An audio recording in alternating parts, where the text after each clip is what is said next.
Hello to everyone. Hope you are doing well. Parshas Nitzavim Vayelach, that's what we're going to be reading this Shabbos. In Parshas Vayelach, the Torah describes the mitzvah of Hakhel. What is the mitzvah of Hakhel? So we are told every 7 years, it is on Sukkos, Chol HaMoed Sukkos, after the sabbatical year, after the Shemitah. What happens is that everyone gathers and they hear the king of Israel reading sections from the book of Dvarim to inspire and to teach the people of Israel. An incredible event, once in 7 years.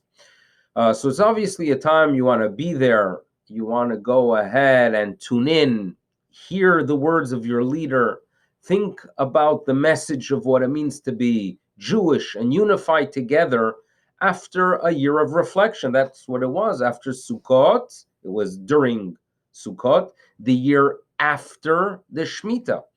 A very special time. Now, the Torah tells us that we are supposed to gather everyone. Hanashim, nashim vehataf. Children come as well. Now, the Talmud asks the question, why bring children?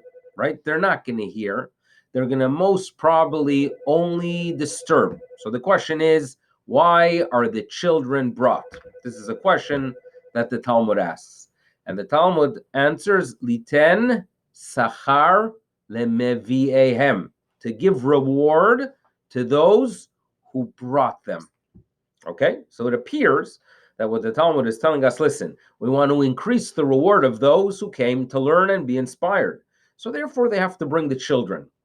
Now, if the goal would just be to make it a little bit more complicated to hear the king, why bring the children? Carry 10 pounds of potatoes. Why specifically the children? So obviously, it does not mean just to give reward, but rather throughout life, there are times that we go ahead and do things for the future of Torah, even if it takes away from our spiritual development, right? When someone goes ahead and spends time, with children, with younger people, to be sure that they are inspired, right? That they keep up this magnificent tradition that was handed to us.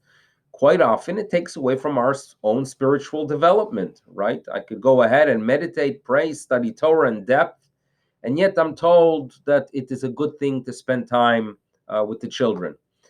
But the bottom line is that is what is considered the greatest reward.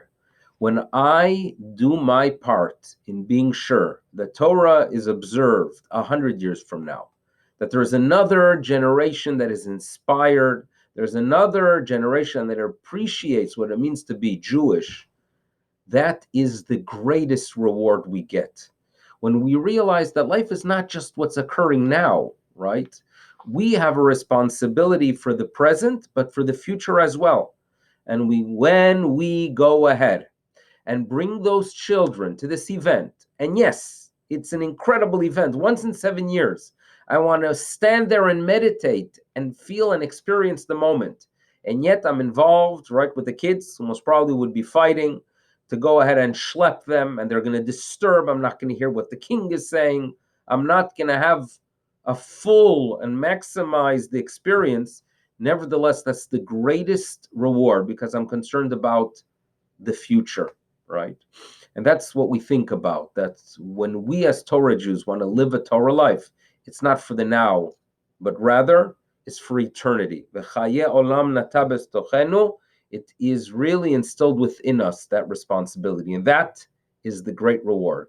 It's a very important mitzvah that appears in Parashat Vayelech, and it's a reminder that we have to feel that what we do is valuable, but let's be sure that others are inspired to feel that same sense of greatness of what it means to be Jewish.